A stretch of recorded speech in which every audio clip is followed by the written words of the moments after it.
When Angela Duckworth was a child, her father told her repeatedly she was no genius. She went on to win the MacArthur Fellowship, the award known as the Genius Grant. Welcome to Whispering Pages. If you're here just for the summary, jump to the next chapter. For the rest of us, let's ease in. Let the stillness of this room hold you for a moment. What you absorb in the minutes before sleep consolidates deeply into memory overnight. Tonight's book is Grit by Angela Duckworth, published in 2016, a psychologist's case that talent is overrated and that what actually predicts success is something every one of us can build. So let's begin. Get comfortable. Close your eyes if you'd like. And let's whisper through this one together. Angela Duckworth did not set out to study grit.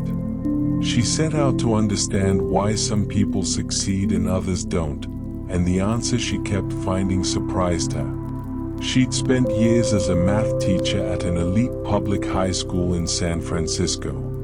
And what she noticed was that the students who did best weren't always the most talented. They were the ones who kept working when things got hard. The ones who came back after a bad test. The ones who stayed after class to ask for harder problems. She began to wonder if effort mattered more than we thought. So she went back to school, to graduate school in psychology at the University of Pennsylvania, and started designing studies to find out. Her first major study involved West Point, the United States Military Academy. Every year, roughly 14,000 high school students begin the application process for West Point. Only about 1,200 are admitted. These are exceptional young people, varsity athletes, student leaders, students with outstanding academic records. They've earned their place. And yet, every year, a significant number of them drop out in their very first summer. Not after a bad semester.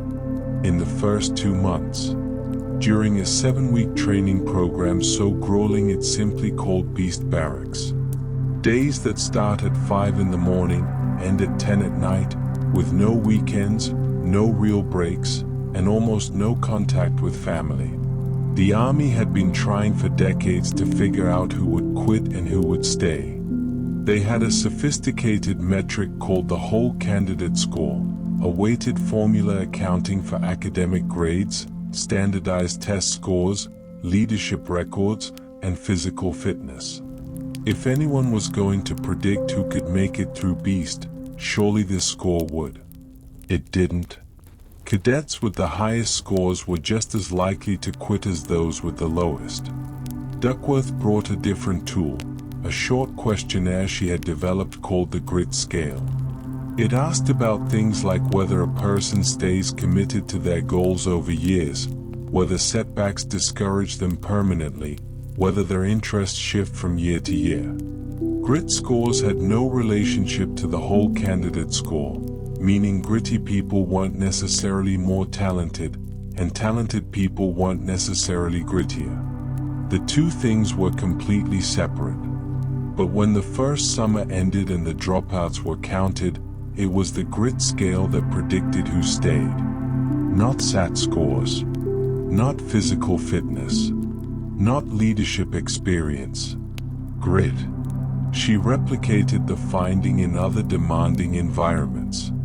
Among salespeople at a vacation resort company, where half the staff had quit within 6 months, Grit predicted who stayed longer than any other personality trait that researchers typically measure. In the Chicago public school system, Grit predicted which students graduated high school. Among participants in the National Spelling Bee, Grit predicted who advanced furthest in competition. What exactly is grit? Duckworth defines it as the combination of two things, passion and perseverance. Not intensity, stamina. Not a sprint, but the sustained direction of your energy toward the same ultimate goal over months and years. She is careful about the word passion here. She doesn't mean enthusiasm or excitement, the kind that flares up for a new project and burns out by February. She means something quieter and more durable. Gritty people aren't capricious. They wake up thinking about the same questions they fell asleep thinking about. They have a compass, one overarching goal that gives meaning and direction to everything below it. And perseverance, too, is more specific than it sounds. It's not stubbornness for its own sake. It's the willingness to get back up after failure and try something different. The top-level goal stays fixed, the lower-level approaches stay flexible. To make this concrete, she introduces what she calls the theory of effort. The insight is elegant and, once you see it, obvious. Talent multiplied by effort gives you skill. And then skill multiplied by effort again gives you achievement. So effort appears in the equation twice. A person who is twice as talented but puts in half the effort might match someone less talented in raw skill. But over time, the person who shows up every day will produce far more. Effort compounds. She illustrates this with the novelist John Irving, who won the National Book Award and the Academy Award for Best Adapted Screenplay. As a child, Irving had what his teachers described as a learning disability. He got a C- in high school English. His standardized test verbal score fell below 2/3 of the students who took it. He needed an extra year of high school just to graduate. What Irving lacked in natural fluency, he replaced with relentless revision. He rewrote everything. He described going over a draft again and again, not as a burden, but as one of the things he was actually good at, having the patience to return, to improve, to not settle. And eventually, that stamina produced some of the most celebrated novels of the 20th century. Talent you have naturally. Skill is only developed by hours and hours and hours of practice. We have a problem with talent. We say we value hard work, but something in us is drawn to naturals. We love the idea of effortless mastery, of someone who was simply born for it. Duckworth cites research by psychologist Kyung Zae, who asked professional musicians to evaluate two pianists with identical track records. One was described as a natural with innate talent, the other a striver who achieved the same results through hard work. The musicians said they believed effort mattered more. And then they consistently judged the natural as more hireable and more talented sounding, even though they were hearing the same recording. We've built this into our institutions. McKinsey once published a report called The War for Talent, arguing that companies who win are the ones who identify and hoard top performers. One of its most prominent clients to fully embrace this philosophy was Enron. The culture rewarded looking brilliant and punished honest failure. What followed was one of the largest corporate frauds in American history. The obsession with talent has a hidden cost. When we celebrate naturals, we send a message that effort is for people who couldn't cut it. We make striving seem like a consolation prize. And that message is corrosive, especially for people who might have become exceptional had anyone believed in their capacity to grow. So if grit is learnable, how does it grow? Duckworth organizes grit into 4 psychological assets, and she argues that each one can be developed. The first is interest. The second is practice. The third is purpose. The fourth is hope. Interest is where everything begins. You cannot sustain a years-long commitment to something you find boring. But interest isn't something you simply have or don't have. It develops, slowly, through engagement with the world. She observed this repeatedly in her interviews with what she calls grit paragons, extraordinarily accomplished people in their fields. Almost none of them had a single cinematic moment where they discovered their passion. Olympic swimmer Rowdy Gaines had tried football, baseball, basketball, golf, and tennis before settling on swimming. Chef Mark Vetri spent a year in music school before his restaurant job started feeling more like a calling. Julia Child's love of food began with one extraordinary meal in France, but it took years of classes, mentors, markets, and failed recipes before she became someone who could teach the rest of America to cook. The pattern is consistent. Interest begins with a trigger, a first encounter, a moment of pleasure or curiosity. Then it requires ongoing re-triggering. You need more encounters, more positive experiences, more people who share and encourage that interest. And eventually, if you stay with it long enough, what was once broadly interesting becomes specifically fascinating. You develop the expert sensitivity to nuances that beginners can't even see. The practical implication is counterintuitive. If you don't yet have a passion, stop looking for it. Start doing. Go out into the world and try things. Pay attention to what you find yourself returning to. Passion is cultivated, not discovered. And one more thing about interest. Duckworth is explicit that you shouldn't expect to love every moment of your chosen pursuit. The point is not unbroken joy. It's finding a direction that's interesting enough to sustain your engagement through the inevitable long stretches of difficulty. The second asset is practice. And here Duckworth gets specific in a way most discussions of hard work don't. She spent time with Anders Ericsson, the cognitive psychologist who devoted his career to studying how world-class experts develop. Ericsson's research found that what separates the best from the merely competent isn't just the number of hours they've put in, it's the quality of those hours. He calls the highest quality form of practice deliberate practice, and it has a specific structure. You identify a particular weakness. You design an activity targeted at that exact weakness. You do it with full concentration, just at the edge of what you can currently do. You get feedback immediately on how you're doing. And then you repeat. Deliberate practice is not the same as doing what you're already good at. It's uncomfortable almost by definition, because you're always working just beyond your current ability. Ericsson found that even elite performers can only sustain about 1 hour of true deliberate practice before needing a break, and no more than 3 to 5 hours in a day. Duckworth measured this in National Spelling Bee competitors. The grittier kids practiced more, that part was expected.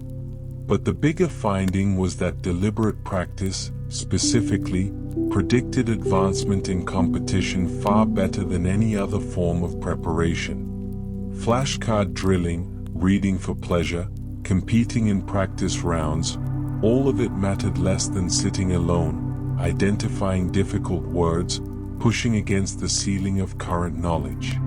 She also notes something that matters. Deliberate practice can be made more enjoyable over time. Choosing to see effort as satisfying rather than as punishment is itself a learnable habit. The third asset that sustains grit over years and decades is purpose. And Duckworth is very precise about what she means. Purpose, in her framework, is the conviction that what you do matters to others. Not just to you, to people beyond yourself. Her data on this is striking. She and her colleagues have studied firefighters, fundraisers, and students across many age groups. The consistent finding is that when people are motivated by both personal interest and a sense of helping others, they work harder, persist longer, and find more meaning in what they do, far more than people driven by either motivation alone. She tells the story of Kat Cole, who grew up in poverty in Jacksonville, Florida. Her mother raised her and her sisters alone, working 3 jobs, and still found time to cook for neighbors, run errands for strangers, treat co-workers like family. Kat absorbed this orientation toward usefulness, toward contribution, as naturally as she absorbed her work ethic. At 18, she got a job as a waitress. When the kitchen staff walked out mid-shift one day, Kat went back and helped cook. Not because it was strategic, because food needed to get to tables and she could help make that happen. That pattern repeated itself across her career. She learned every role in the building, crossed every boundary, made herself endlessly useful. By 32, she was president of the Cinnabon chain, growing its revenue faster than it had grown in more than a decade, crossing $1 billion in sales. Her mother's philosophy had followed her the whole way. Duckworth is careful not to romanticize this. She doesn't argue that every person working a difficult job is secretly living out a calling. Some jobs are genuinely miserable, and pretending otherwise is dishonest.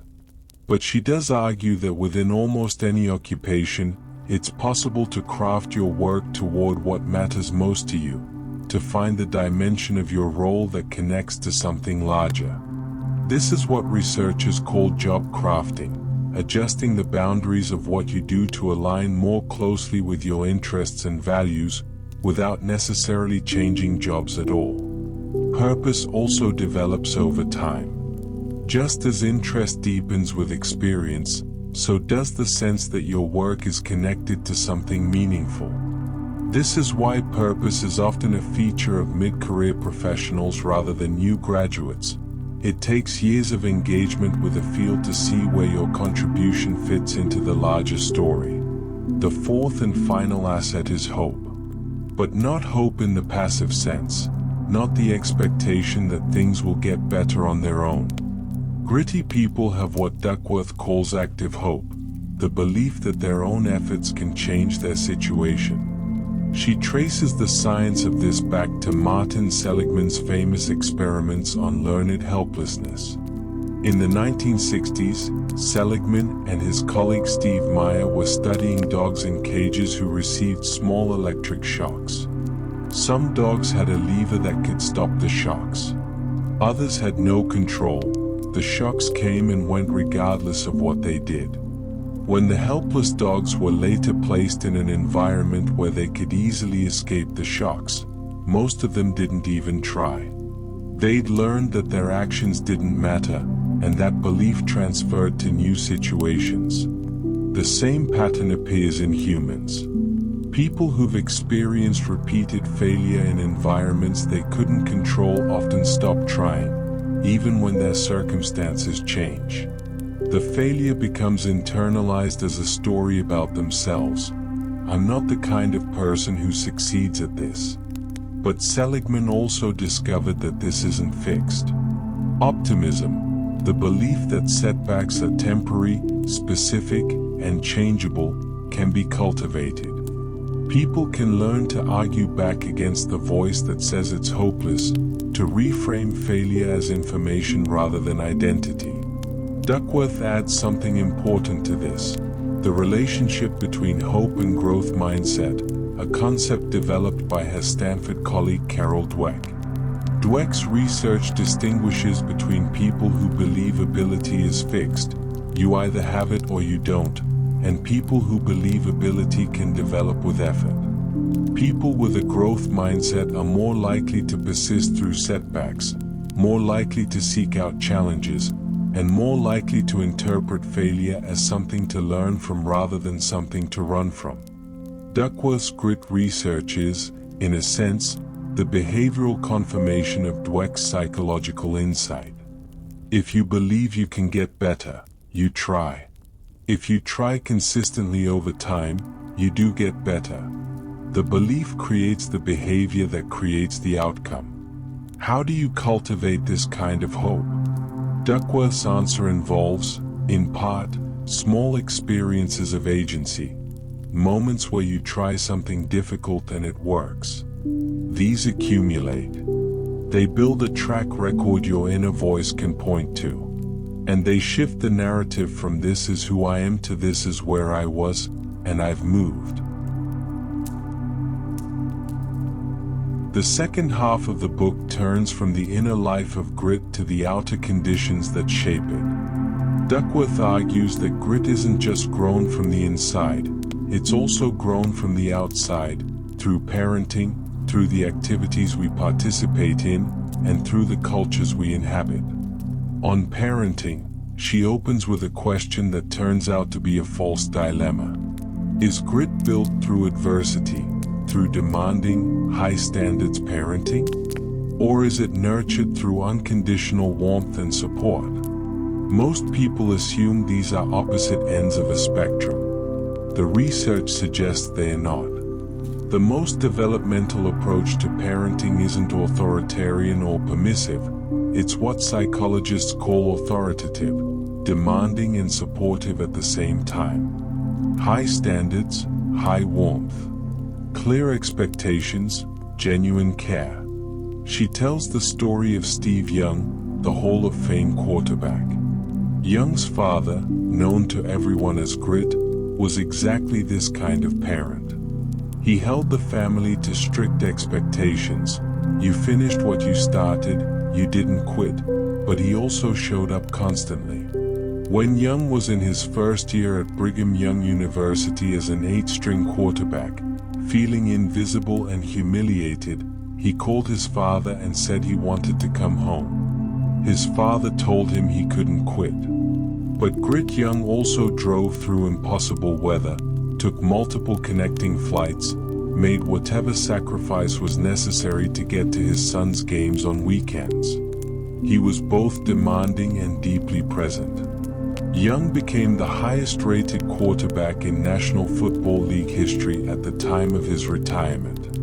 And he attributed his success directly to his parents, not to one or the other quality they possessed, but to both together. For parents, Duckworth has a specific practical recommendation: extracurricular activities.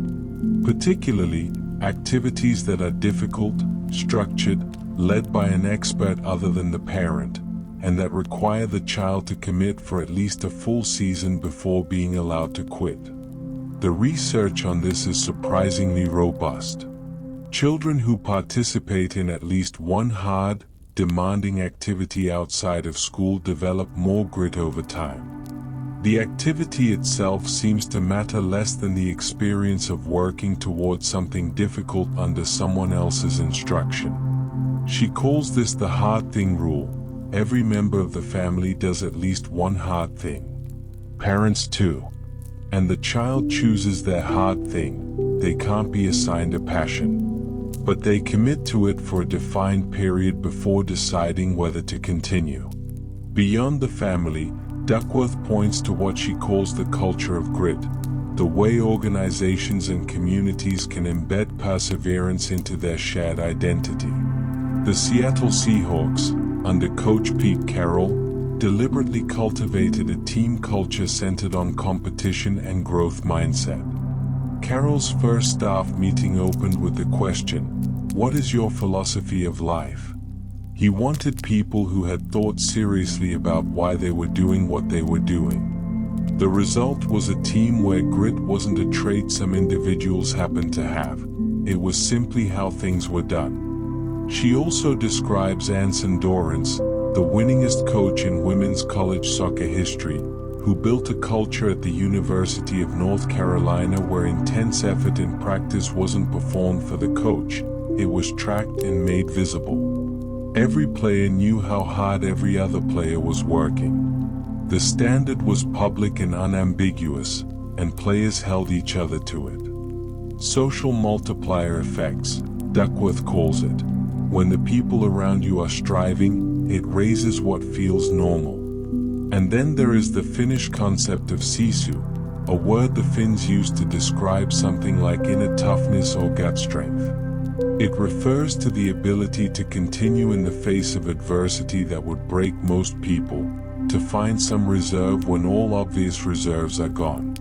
In the Winter War of 1939, Finland faced a Soviet army with 3 times as many soldiers, 30 times as many aircraft, and 100 times as many tanks.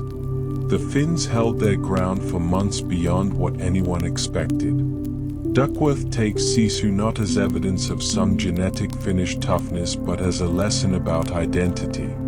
When a culture defines itself by perseverance, when grit is part of what it means to be us, that belief shapes behavior. You don't give up not because the calculation says it's rational to keep going, but because giving up would be a violation of who you are. And this applies to individuals as much as to cultures. The most gritty people she interviewed weren't calculating costs and benefits when they got back up after failure. They were acting in accordance with their identity. They were the kind of person who kept going. When Tom Dialine, a West Point graduate and CEO, was shot by a sniper in Baghdad and told he might never walk again, he didn't respond with a plan. He responded with an identity: you don't know me. He ran the Army 10-miler 14 months later. Who you believe yourself to be is inseparable from how you behave. And who you believe yourself to be, as Dweck's research shows, is more malleable than most people think. 2 books in this space are worth sitting with alongside Grit, because each one fills a gap the other leaves. The first is Mindset by Carol Dweck. Dweck's work is the psychological foundation for much of what Duckworth builds. The growth mindset, the belief that abilities are developable rather than fixed, is the mental architecture that makes grit possible. But where Dweck works primarily at the level of belief and mindset, Duckworth works at the level of behavior and identity. If mindset explains why effort matters, grit explains what sustained effort actually looks like over years and decades, and how to build the specific conditions, interest, practice, purpose, hope, that enable it. They are complementary books. Mindset explains the foundation, grit builds the house on top of it. The second is Outliers by Malcolm Gladwell, which popularized the idea that 10,000 hours of practice is the threshold for world-class expertise, drawing heavily on Erickson's research. Gladwell's contribution was enormous. He made the case compellingly that the most accomplished people are, in large part, made rather than born. But grit corrects and deepens that argument in an important way. It wasn't just 10,000 hours. It was 10,000 hours of the right kind of practice, deliberate practice, specifically structured toward weakness and improvement. And the hours alone don't account for why some people accumulate them and others don't. Duckworth's answer is grit, the sustained passion and perseverance that keeps a person returning to the work year after year. Outliers tells you that practice matters. Grit tells you why some people actually practice and others don't. Now, what does this book get wrong? Or at least, where does it leave legitimate questions? The most honest critique is that grit research, like much of positive psychology, was developed primarily in contexts of relative privilege. The West Point cadets and spelling bee competitors Duckworth studied were already exceptional people who'd cleared significant barriers to arrive at those moments. The factory worker who can't afford to leave a job they're grinding down in is persevering in a very real sense. But the book's framework doesn't fully address how circumstance constrains the direction that perseverance can take. Grit is necessary for success. It is not sufficient.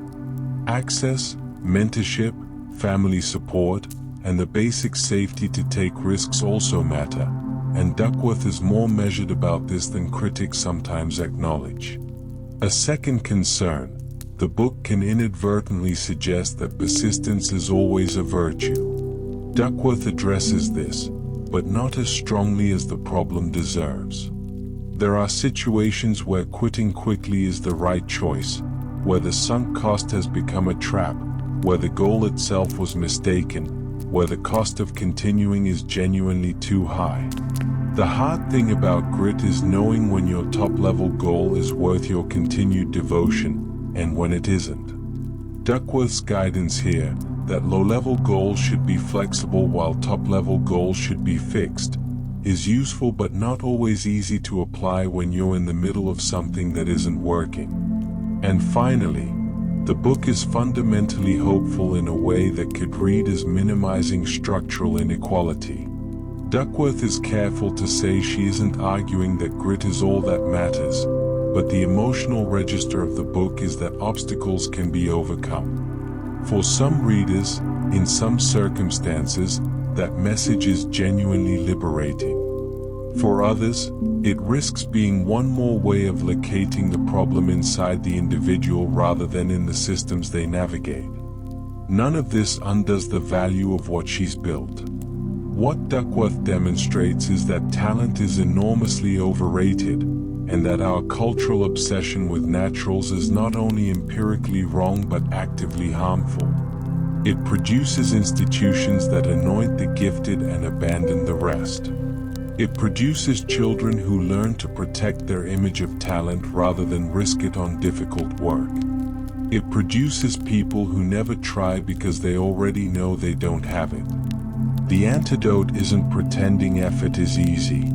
It's showing, with data and with stories, that the people we most admire did something neither mysterious nor superhuman. They kept going, for a very long time, toward a goal that mattered to them, with a willingness to keep learning from every failure along the way.